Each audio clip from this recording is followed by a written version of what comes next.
Ahoy and welcome to the Salty Dog, a special segment of the Catholic Men's Podcast, where we tell many a yarn for youngsters.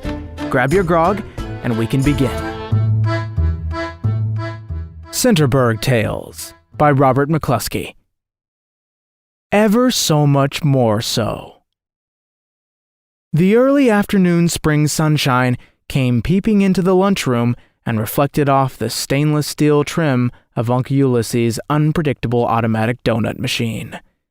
The sun reflected off the shiny metal and right into the eyes of Uncle Ulysses, who was settled comfortably at the counter having an after-lunch chat with the sheriff and the judge. Uncle Ulysses blinked his eyes and thought, "Now I'll have to get up and go all the way outside to wind that awning down. Ought to put a motor on it," he thought, with a button under the counter, to save all those steps and all the winding. Then he yawned out loud and shifted his position just enough to allow the reflection to go over his shoulder. "Put a button on it," he said, thinking out loud, much to the confusion of the judge and the sheriff. "Put what?" asked Homer, who was wiping crumbs off the counter.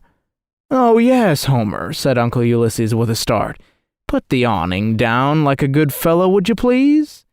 "Okay, Uncle Ulysses," said Homer, and after wiping a pile of crumbs off the counter into his apron, he hustled outside and shook them onto the curb. He watched while the Centerburg Town Hall pigeons started arriving to eat crumbs, then hustled back across the walk and wound down the awning. "Thank you, Homer," said Uncle Ulysses, as Homer came back into the lunchroom. "Everything look peaceful and law-abiding out in the square?" the sheriff demanded of Homer. "Dulcie Dooner is headed in this direction," Homer said. "Ah," said the judge, "that exceedingly uncooperative citizen of our community." They all turned and watched through the window of the lunchroom while Dulcie paused next to the monument. The sheriff bristled while Dulcie struck a match on the bronze tablet, casually lit his pipe, and flipped the burned match in the general direction of the Statue of Peace. Then he came on toward the lunchroom, detouring slightly in order to scuffle through the crumbs and frighten a few pigeons. Slam went the door of the lunchroom as Dulcie came in, but the sheriff, the judge, Uncle Ulysses, and Homer hardly jumped. They all knew how Dulcie closed doors.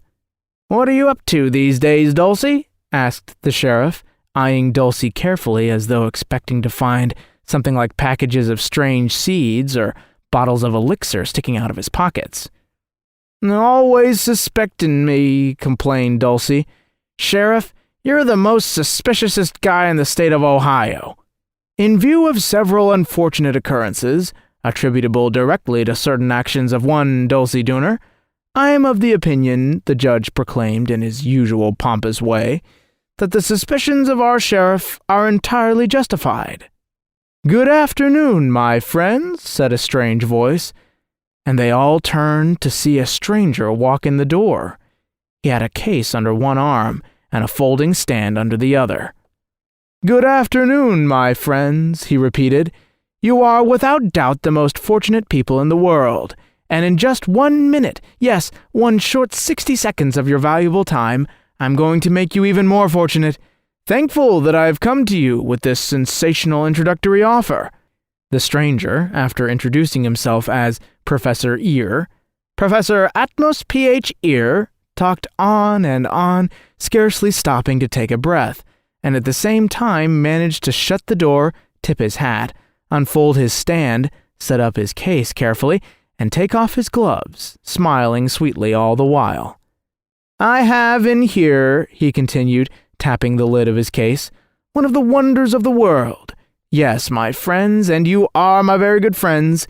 In just 1 minute, I'm going to reveal to you a product and make you an offer that will change your life.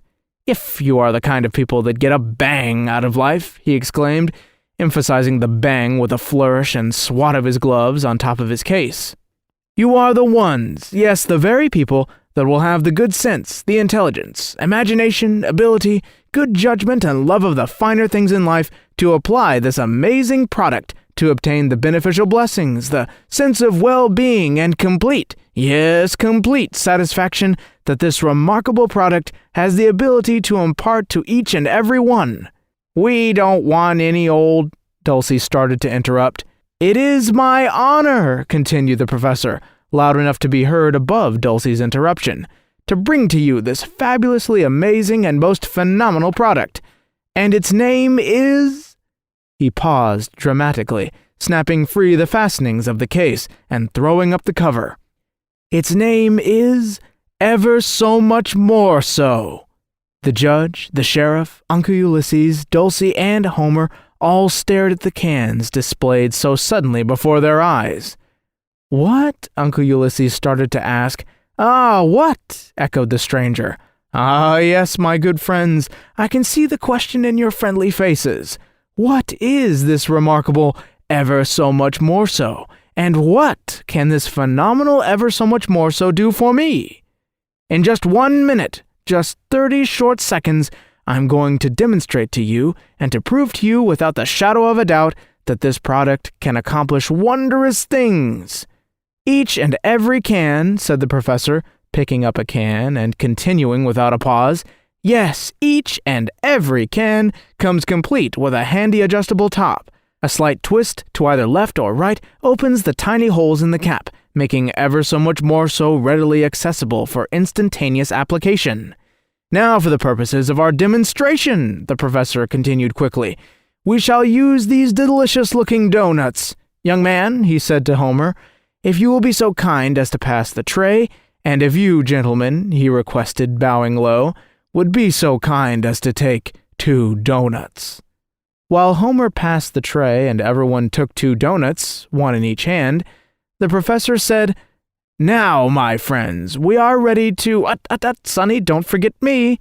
And before Homer could pass the tray, the professor speared 2 donuts on the end of his cane. The judge and Uncle Ulysses exchanged looks, and the sheriff was about to ask, When? Now, said the professor loudly, banging on his case for undivided attention. Now we are ready to proceed with our demonstration. Yes, in just 1 minute, only 60 seconds. But first, said the professor, picking up a can of Ever So Much More So, I shall acquaint you with this wondrous product. They all leaned closer, each with both eyes watching the professor twist the adjustable can top, and each with donuts in both hands. As I proceed, young man, the professor said to Homer, please pour cups of your delicious coffee for everyone here. The judge cleared his throat restlessly. A cup of coffee costs, Uncle Ulysses began. Everybody eat the donut in his right hand, the professor demanded loudly. Delicious, Simply delicious, he declared, taking a dainty bite from the one on the tip of his cane. Having safely stopped all interruptions with large bites of donut, the professor continued in a low, confiding voice. Ever So Much More So is a truly remarkable product. He shook some on his donut and swung it in front of the noses of his audience on the tip of his cane for all to see. Remarkable, you say? Interrupted the professor, loudly enough to be heard over sounds coming from behind mouthfuls of donut. Yes, my friends, Ever So Much More So is invisible. And what's more, Ever So Much More So cannot be smelled, he said, passing the can quickly beneath every nose. You cannot feel it, and you cannot see it, he added, rubbing his fingertips, and then wiggling the can close to his ear. Pass the coffee, young man, he commanded Homer, and quickly continued his speech. Ever So Much More So is absolutely invisible to the naked eye, odorless to the human nose, soundless to the... Young man, don't forget the cream and sugar. As I was saying, soundless to the unassisted perceptibilities of the human ear, undetected by itself by the sensitive human nerves of touch, and what is more, Ever So Much More So, taken from the can in its natural, unadulterated state, is completely tasteless to the sensitive taste buds of the human tongue. Now you are about to ask, the professor said, why should we be interested in this product we cannot see, smell, taste, hear, or feel? But watch closely. Sprinkle a small amount of Ever So Much More So in your good aromatic cup of coffee. So? Immediately, yes, my friends, immediately that good aromatic cup of coffee becomes ever so much more so. Yes, indeed, and after sprinkling a few drops of this remarkable, invisible, tasteless, odorless, textureless, absolutely soundless product on the delicious donut you hold in your hand, that delicious donut becomes immediately ever so much more so delicious. The can was passed to Dulcie and on to the judge, from the judge to the sheriff, on to Uncle Ulysses, and last of all to Homer. Everyone shook out a small amount of ever so much more so into his cup of coffee and on to his second donut. Everybody began tasting carefully, exchanging glances, tasting once more, and nodding solemnly while the professor talked on and on. Yes, my friends, that is indeed the most ever so much more so delicious donut, and the best, yes, without doubt, the most ever so much more so aromatic cup of coffee you have ever tasted. Everyone was nodding in agreement and enjoying his donut and coffee, everybody but Homer, who was tasting his coffee and making miserable faces. Finally, he asked, "What if you don't like coffee? Does ever so much more so work on everything? This young man wants to know," the professor said quickly. "Ah, but yes," he shouted, "everything! It will make a rose smell ever so much more lovely, curly hair ever so much more curly, beautiful music ever so much more beautiful. Yes, my friends, surely you are all intelligent enough to realize the far-reaching possibilities of ever so much more so. It comes to you in this convenient can, put up under the most sanitary conditions by the famous Dr. Forsyth ever so much in his great open-air laboratory. One can, yes, one single can, lasts a lifetime. After purchasing one can of ever so much more so, a man can rest assured that he will never again want for another can of ever so much more so. It will keep just as fresh, just as free from impurities, just as potent inside the can as the day it was packed. And now for the amazing price of 50 cents, only 4 bits, 1/2 of $1, a lifetime can of ever so much more so is yours. This is one of the good things of the earth, men. Now don't miss this golden opportunity to own a convenient can of it for this amazing price of 50 cents. The sheriff counted out 50 cents. The judge bought a can. So did Uncle Ulysses. Even Dulcie borrowed $50 from the judge and bought a can. As the professor prepared to snap shut his case, Homer asked, "If you don't like coffee and you put ever so much more so in it, then will you not like coffee ever so much more so?" "How would you like," the professor said, "a nice fast kick? Would you like a nice free can of ever so much more so?" And he quickly tossed a can to Homer, snapped up his case, hooked his cane over his arm, pulled on his gloves, tipped his hat, and was out of the door and away in an instant. "Goodbye," said Dulcie abruptly. "I'm going to try this stuff on something." "Me too," said the sheriff. "Good day, Ulysses," said the judge, remembering to be polite. Answered Uncle Ulysses absent-mindedly, for he was carefully selecting 2 doughnuts. When he and Homer were alone, Uncle Ulysses put the 2 doughnuts on 2 plates. One he left plain, and the other he sprinkled liberally with ever so much more so. Then he tasted, first one, then the other, the one with, the other without. He stroked his chin, then called Homer, and they both tasted. "I'll be darned," said Uncle Ulysses finally. "You know, Uncle Ulysses," Homer said, "nobody paid for coffee and donuts this afternoon." "I'll be darned," Uncle Ulysses repeated. "Ever so much more so." The following Thursday, Uncle Ulysses sat slumped on his stool behind the counter when the judge walked in. "Judge," Uncle Ulysses asked sleepily, "do you notice anything different about me?" The judge looked Uncle Ulysses over carefully and said, "I noticed a marked tendency toward sleepiness." Nodded Uncle Ulysses with a yawn. "That's what Aggie says. Says I'm lazier than ever. Ever so much more so, she says." "That's not so, Judge, but I just can't seem to sleep at night anymore. I put some ever so much more so on my inner spring mattress to make it softer." "And did it?" asked the judge. "Yes," nodded Uncle Ulysses, "but I spilled some of the stuff on one of the springs that had a slight squeak, and it seemed to start squeaking ever so much more so. Can't sleep a wink in that bed."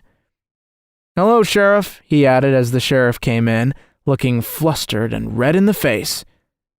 "Gentlemen," the judge said solemnly, "I fear that some grave metamorphosis of cerebral or of physical characteristics has erupted within my innermost self. In fact," he said pompously, "I am just exactly like myself, only ever so much more so." "Tomsymes," said the sheriff sadly, "I wicks my merds all up, but sis stuff ixes 'em up, so I don't even know what I'm crying to snay." "I think," said Uncle Ulysses gravely, "that we are imagining the whole thing. A man just can't be more like himself than he is already." "Let's ask Dulcie," suggested Uncle Ulysses. And indeed there was Dulcie, stamping across the grass in the square. He stumbled over a "Keep Off the Grass" sign, let out a loud bellow, picked up the sign, and threw it in the general direction of peace. Peace went kabonk as the sign smacked into her. After knocking over a trash can, Dulcie came on toward the lunchroom. "He's ever so much more so all right. Been eating it every day, I bet," said Uncle Ulysses, while the sheriff and judge nodded. Slam went the door as Dulcie came in. Homer and Freddie came in soon after and looked concernedly at ever so drowsy Uncle Ulysses, at the ever so pompous judge, the ever so flustered and suspicious sheriff, and the ever so much more so uncooperative citizen named Dulcie Dooner. "How you feelin', Homer?" Uncle Ulysses asked. "Just fine, Uncle Ulysses," Homer answered. "You look sleepy, Uncle Ulysses. Got spring fever?" "What did you do with your can of ever so much more so, Homer?" asked Uncle Ulysses, trying to keep awake and unconcerned. "Oh, that stuff?" said Homer. "Freddie and I put a lot of it on my radio to improve the reception. It seemed a little better, but it seemed to make ever so much more static and interference too. So we took a screwdriver and pried the top off the ever so much more so can just to see what was inside." "Yes?" everybody asked. "Yes," said Homer. "It was empty," Freddie said with a shrug. "That stuff is invisible," Dulcie reminded. "Well, it was an empty can," said Freddie defiantly. "And what could be more empty than an ever so much more so empty can?" asked Homer. "We've been dindled, doggone it. I mean swindled," howled the sheriff. "Our fertile imaginations have led us astray," pronounced the judge. "The professor took us all right," chuckled Uncle Ulysses, seeming to come more awake of a sudden. "Here, Judge," said Dulcie, handing over his can of ever so much more so. "Now we're even, and I don't owe you 50 cents. "Help yourselves to doughnuts, boys," Uncle Ulysses said solicitously, the way he always did before asking a favor. "Boys," he said, "we can't let this affair come to the attention of Grandpa Hercules, or we'll never hear the end of it." Homer hesitated until both he and Freddie had helped themselves to doughnuts, and then said, "He already knows."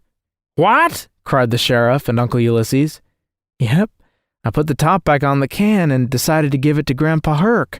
It's the sort of thing he would appreciate ever so much. You know," Homer said. "And what did the old goat say?" demanded the sheriff, clearly expecting the worst. "He said it beat all what the world was coming to, didn't he, Freddie? And he said," Homer continued, "that it used to come in bulk when he was young, and lots cheaper, too. Nobody bothered to give it a fancy name or put it in a package with an adjustable top." "Continue, young man," the judge suggested.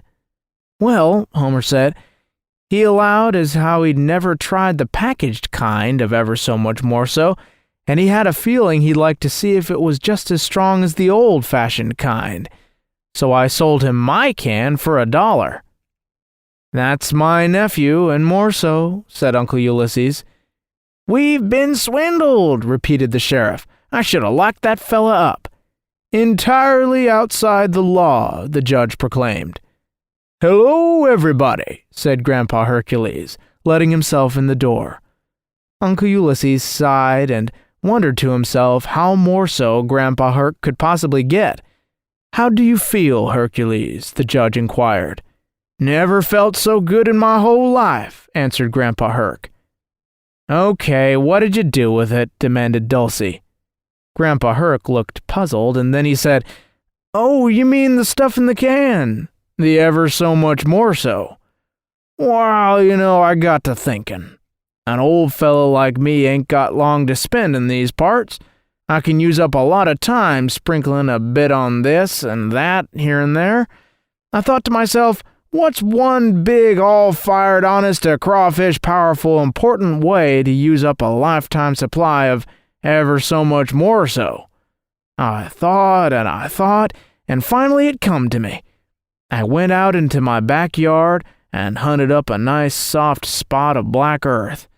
Then I started to shake that stuff on that wonderful earth as hard as my arm could shake. I shook until my arm got tired, and I reckon the can was just about empty.